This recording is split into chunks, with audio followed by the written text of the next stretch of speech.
means to the citizens of the United States, we are anonymous.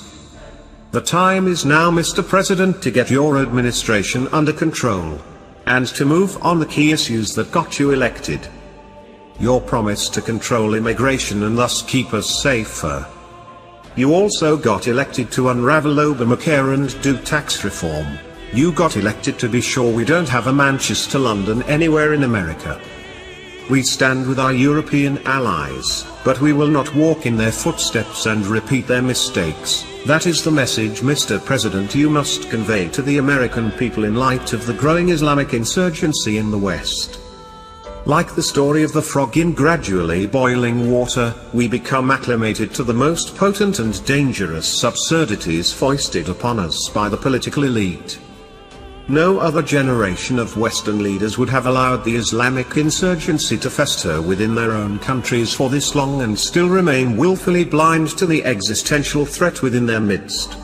Yet here we are, in the aftermath of the third major terror attack in England, and none of the Western leaders are willing to confront the truth.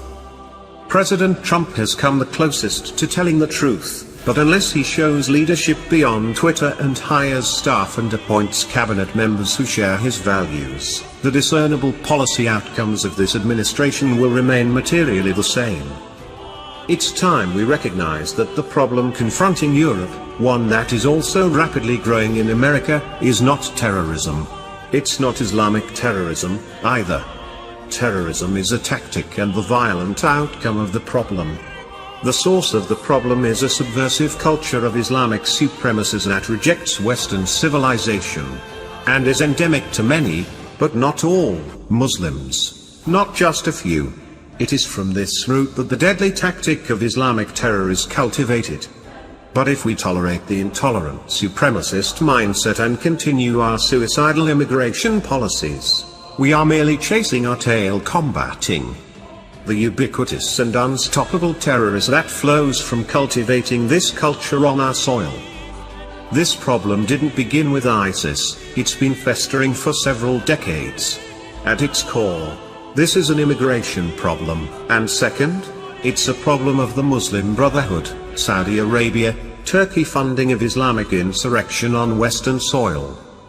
Lest you think this problem is limited to Europe, remember that former FBI Director James Comey testified before the Senate Judiciary Committee last month that there were 2,000 plus violent extremist investigations underway and that about 300 of them were refugees. The president must lay this case before the American people in a series of prime-time speeches and demand action from Congress while promising to do everything he can administratively. He must follow up on his campaign promises not to focus on nation building overseas, but on the homeland security problems right on our shores. Finally, what we need from the president is leadership. Sending out a few tweets is not enough. He needs to be consistent, relentless, and specific and see his policies all the way through. He must get his entire administration on the same page and fire those who are unwilling to go along with his agenda. His united team should then demand of congressional Republicans very specific legislation along the lines of the aforementioned principles. Then the president must sell them to the American people in a series of televised addresses. You will be hearing more from me going forward on the specific legislation needed to scrap or reform the U.S. refugee admissions program. But, I tell you that the Republican leadership in Congress will not lead on this. And will have to be dragged kicking and screaming to lift a finger to reform. Rewrite the Refugee Act of 1980.